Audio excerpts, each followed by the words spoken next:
I'm going to show you how to get the Dung Eater Puppet Ashes. This is a summon that's probably one of the top 5 summons in the entire game. Very strong summon and very, very difficult to get, purely from a point of being insanely confusing to get. So what you're going to have to do is go up to Lake Liurnia. You're going to go past the 4 belfries all the way up here, northern whatever. You'll go through here, invisible wall, or to get around it one way or another. And you'll get through up here to the Caria Manor. You'll go through the Caria Manor until you find yourself up to this corner. There'll be a boss that you have to beat, and you beat that boss to get out of this room and up over to here, which is Renna's Rise. So you'll go over past Renna's Rise and go to Ranni's Rise and go up to the top of that tower. Go to the top of that tower, you'll talk to Ranni the witch, the blue lady, and then after you talk to her, go back down through the tower and talk to all the different NPCs in that tower. And one of them at the bottom will tell you to meet him at his tower, which is the Seluvis's Rise. All of this takes place earlier in the game, by the way. Once you get too far in the game, or if you do all of Ranni's quests, you won't be able to do this. So at this point, if you've gone through Ranni's quest right there, did what I just said, stop with Ranni's quest. Do not do any more of Ranni's quest. Do not go to Nokron Eternal City to get the Finger Slayer Blade. Drop it. You're done. Now you're going to go to Seluvis's Rise and talk to him there. So this is his tower. It's Seluvis's Rise over in the whatever manor place, Three Sisters. I already talked to him. He'll give you an item that you can use over in the key items, and it is called the Seluvis's Potion. And that's all you need from him. Now, for now, you're done. Okay, so now what you need to do is you can go over to Table of Lost Grace to talk to the Dung Eater if he's there. If he's not there, we're gonna have to go to the capital instead. Now, the Dung Eater guy, he will be over here normally, although this is that time where I get an invasion, unfortunately, so that's a little weird. But normally he would be over here all the way back into this room. I don't have a torch on, but way back in here is where you would normally find him on the ground. So like I was saying, here's Dung Eater. You talk to him, and if you don't have the item he wants, then he will ignore you. So instead what you're going to do is you're going to go to the Holy City, and you're going to go to, oh, not Queen's Bedchamber, you're going to go to the Avenue Balcony. So from here, you're going to head to the southeast up these stairs. You're going to pop out right here, and then you're going to head over in this direction. It's going to be a little bit of a run to get back. So we're going to go buy this stage cart thing, whatever carriage, and we're going to go over into here. This guy is going to cast lightning at us. Now, you actually could come in here from a different direction, but this is the direction I took, so. Then you're going to come into here. Not that, though. I couldn't resist picking it up. We're going to go into here. And up here, and then over here. Now, we're going to go up this ladder.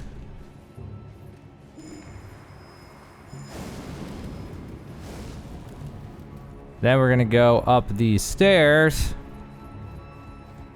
And right here in the middle of the room, this guy. He'll have a seedbed curse, the dead guy here. Now, with that acquired, you're gonna head back to the Table of Lost Grace and go talk to the Dung Eater again. So back in the Dung Eater's room, now he'll be interested. So after that, because you have that item, he will give you the sewer gaol key. Now what we're gonna do is we're gonna head back over to the capital, and we're going to try to find our way to the sewer. So you're going to go to the Avenue Balcony. Now from here, you are going to head to the northwest, and you're going to try to get past all of these enemies because we need to get down to the left. So if you go over here, you can drop down right here, go over here, and drop down into the sewers. Now you're going to go over here. Over here. I thought the other one was the door. Sorry, this one. I've been here in a while. Okay. Then you're going to go through here. Now we're in the sewers. So we need to find our way to the door that has, there's a door that you open with that key. So we're going to go into here. Going to go through here. And then we're going to go over into here. And we're going to run down these stairs. And we're going to run past all this. I really should have put a torch on. I was not thinking this through. Maybe I have time right here. There we go. I have a torch now. All right, so we're right here. Now we're in the subterranean shunning grounds. You can go down here. I don't really have to take the ladder. I'm just taking it anyway. Going to head over to here.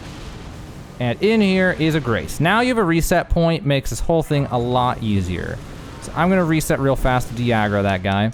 So from here, it's much easier to orient yourself. Once you find yourself to here, it'll be easy. So you go over here. Go to the northeast. And over here is a hole in the ground. You are going to fall into this hole in the ground. Then you're going to go run down to the northwest, ignore all the pipes on the right, ignore all the rats, and then you are going to head over here. You're going to ignore the flowers. You're going to try to make it to the ladder back here. And going to get up this ladder. Now, there's a giant hand monster in here, so be careful not to die to him. Hopefully I don't die to him, or else I'll have to re-record this part, and that would suck. Okay, so you're going to go over to here. There's a hand on the ceiling, there's a hand on the ground, but you can just ignore him, walk right past, and open up this door. In here, you'll find the Dung Eater beating his head into a wall. You're going to tell him to leave his gaol, or whatever it's called, and you're done here. So now what you're going to do, I'm in combat, so I can't, maybe if I run back here, I need to go back to the table of Lost Grace. So when you return to his room, there'll be this message on the ground. It says, I'll defile you next. Come to the outer moat. So now you're going to have to go to the holy city again.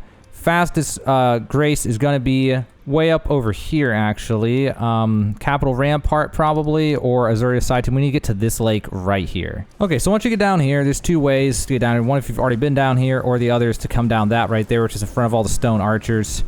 If you've ever been to the Draconic Tree Set, you'll know what I mean about the stone archers. Head over this way, and once you get far enough into here now, it'll make you get off your horse. And now you know that you are ready for battle. Now you've got to find a way to defeat the Dung Eater, and if you can do it, then you will be done with this part of the quest. There's a lot more to the quest, though. Alright, and once you beat him, then you're done with this part of the quest. So it'll say Dung Eater has died, Invader has been vanquished, and he will drop the Sword of Milos.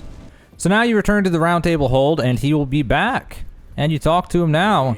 Okay, you talk to him.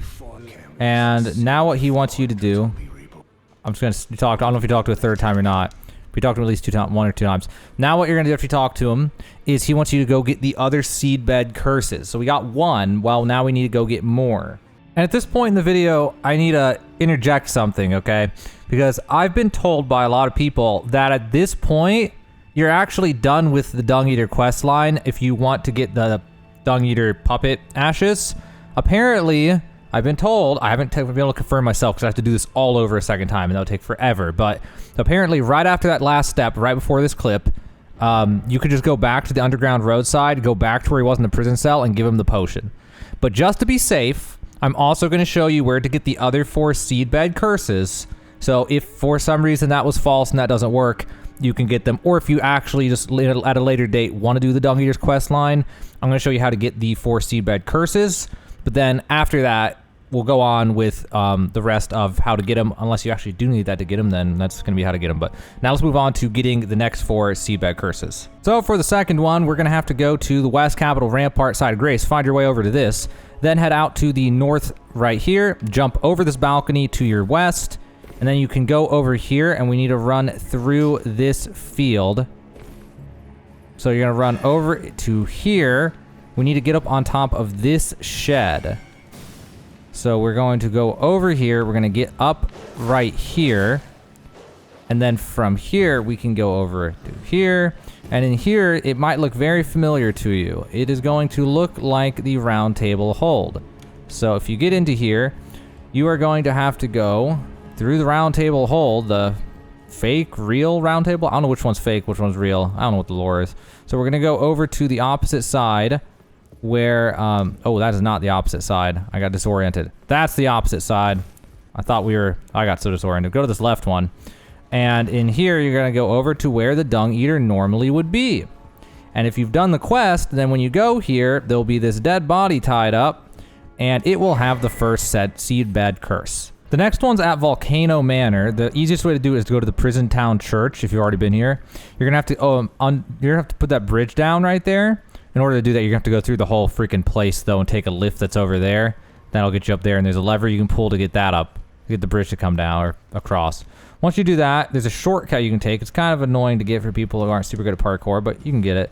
So you get on this, and then I usually get on it and then jump and hold run, so that way now I'm in the running. And then I run and jump, and just keep holding the run button so you don't mess it up. Get on the right side of this and line up with this, and it's always gonna...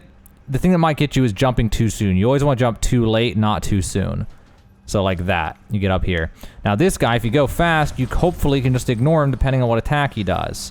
You're gonna head straight into this door, and then once you're in this door, you're gonna go in here and to your left, and there'll be a body right here.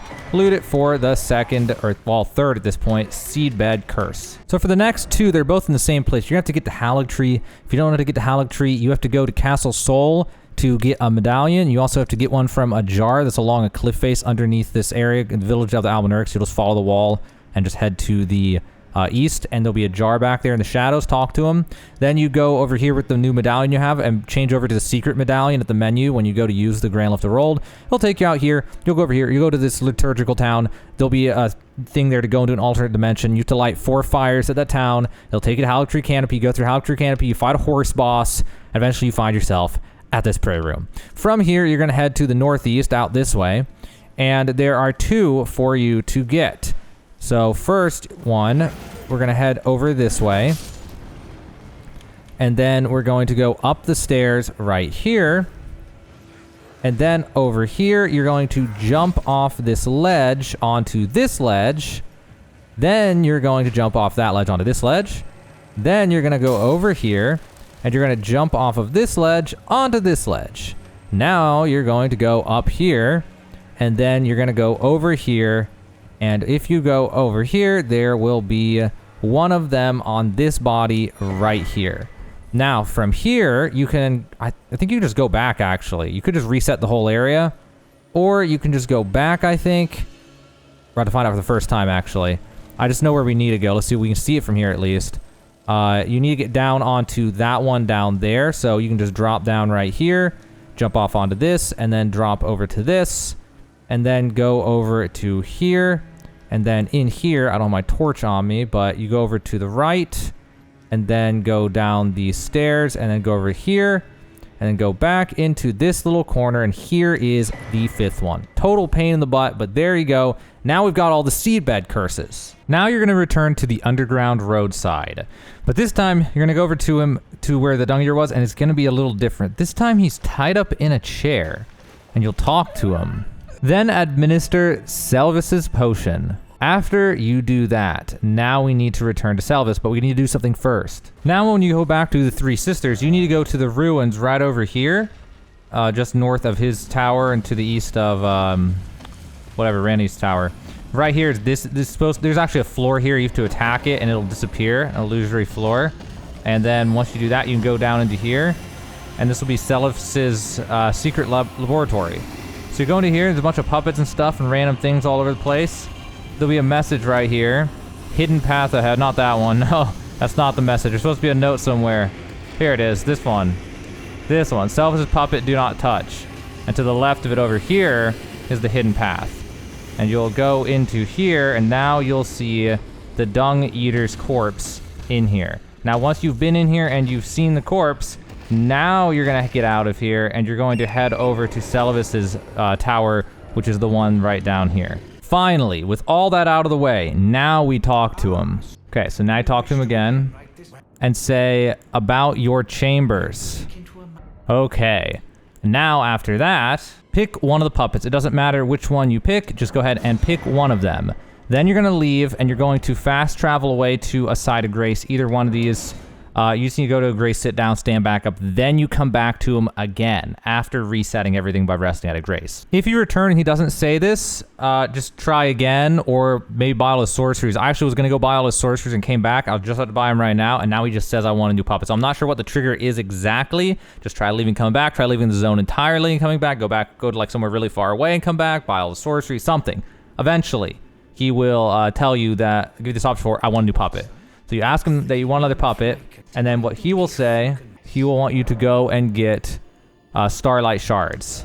So you can obtain a puppet now. It's like another shop, basically. And there's the Dung Eater puppet. You'll need 5 starlight shards. You can find starlight shards all over the map. I'll show you where to get 5 if you want to get 5 specifically. There's one right here at Riddy's Rise over in Weeping Peninsula. If you go way up here, you have to get up on the high ground. And way over here on the hill, there's this. There is a starlight shard. Though that's the first one. As for the second starlight shard, I've already obtained it, but it was right here over in Limgrave. So you can go way up here, way up on the mountain, and there you'll see this thing. There's what the area around it looks like. So right up here, there'll be another one right there, the second starlight shard. The third one you'll be able to find also in Limgrave, way over here, up on the hill. And right here's the third starlight shard. As for a fourth one, we got one that's kind of far away. It's over in Caelid, the very end of Caelid. Way over here, up on this like cliff face, there'll be a fourth one. So there's a fourth starlight shard. Finally, here's the fifth one that you can get over here in Caelid. These are easy early game ones to get. So here's a fifth starlight shard. Now there are more of these in the game, but those are 5 easy ones for you to pick up. Now you can go back to Seluvis's Rise and buy the summon. Finally, with all of that out of the way, talk to him again, open up his puppet shop, and you can buy the Dung Eater puppet. 5 starlight shards, Dung Eater puppet. Remember, all of this can be missed because, spoiler alert, okay, I'm going to spoil something about this guy. Later in the game, he'll die. He'll just be dead when you come here, especially if you do Randy's quest. So definitely do this early and mid-game whenever you can, because it's not something you can do forever, and if you miss it, you'll have to do a new game plus in order to get it. But now we have the legendary, super insane Dung Eater puppet. It's actually like probably one of the hardest, if not the hardest summon to get in the entire game. It's so missable, obnoxious. So one of Seluvis's puppets uses to summon the spirit of the Dung Eater, spirit of a man who murdered thousands and defiled their corpses with the seedbed curse. Wields a spine, greatsword, and hurls curses. The Dung Eater despaired at how he met his end, how hideous and sinister this puppet is, and yet its utter despair invites one to care for it. So that's the Dung Eater puppet. Let's go check it out. So now I'm going to try out the Dung Eater puppet on this gargoyle statue thing, boss. And it uses an insane amount of FP to summon this thing. In case you didn't notice, 118. I don't even have it. This is my mage character. My mage character is all in, not mind. So if you want to summon it, you can actually use a Flask of Wondrous Physic. There's a cerulean hidden here that eliminates all FP consumption for 10 seconds. If you want to get that, you can get that at Volcano Manor. There's an Erd tree right here. You can go around this way. There's a secret, not secret, but kind of hidden path where you just go down right here that leads you around to that Erd tree. Got to fight a boss there, or to get it, equip it. Then you can pop that in order to have enough FP for 10 seconds to where you can actually summon it. Now, I have to start this fight, though, unfortunately. Otherwise, he's never going to go. So we're just going to watch him go. Remember, he's level 0. So he's going to do absolutely terrible compared to later on. But we're going to see if he does anything at all. So far, he's not done a whole lot, but I'm really curious about his abilities. His abilities seem to be really OP when I fought him in a duel. So I want to see him do them in an actual fight, but I don't know if we're going to get the chance on this fight. We'll see. I mean, he seems pretty decent. I mean, he's got decent attacks. Does okay damage at level 0. Let's try getting him up to a higher level, though, because that's a really low level for him. Okay, so I went ahead and leveled up the Dung Eater puppet to +9 to see what he's like. And I've actually done some testing while not recording. And what it really seems like for this summon is that for some bosses, he's really OP, and for some bosses, he's not very good. It just depends on the boss. What it really comes down to is whether or not a boss fights in such a way that makes him use his ranged magic attack. That's really where all his DPS is in his ranged magic attack. So for some reason, when he's fighting this boss, he never seems to want to do the ranged magic attack, so then he never really gets to his full potential. But I have tried him on other bosses, and he seems a lot more OP, so let's go try him on a boss that he would be better suited for. Okay, so now I'm going to try this summon on someone he might work better for. So this boss seems to jump around a lot more, which might work out way better for the Dung Eater, because the Dung Eater doesn't seem to want to do his ranged attack if the enemy just stays on him at all times. So this boss might be a better fit. So we're about to find out if this boss actually is good for the Dung Eater or not. So I'm just going to let the Dung Eater go. I'm not going to interfere, really. Although, realistically, in a normal fight, you'd be helping. But I'm going to see what happens in this fight if I don't really help very much. I might have to help a little bit just to get him off there so he'll actually get to fighting. All right, let's see if the Dung Eater will ever use his ranged attack, which is the whole point of the Dung Eater.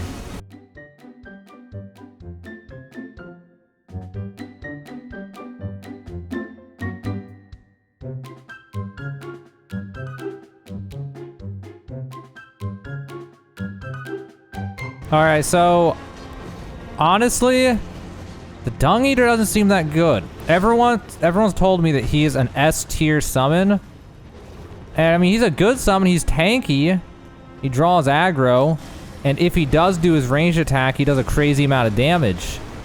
But man, in a real, actual, practical fight, I don't know that he'll actually be all that good unless I'm the one holding aggro. You know, one thing that could work with him is if I had a Great Shield equipped and I was just blocking everything, and then I had a Shabriri's Woe on, so that the bosses would target me and the Dung Eater could just use ranged attacks maybe. Like, that strategy might work. But just using the Dung Eater vanilla, just running around with him fighting, he's good.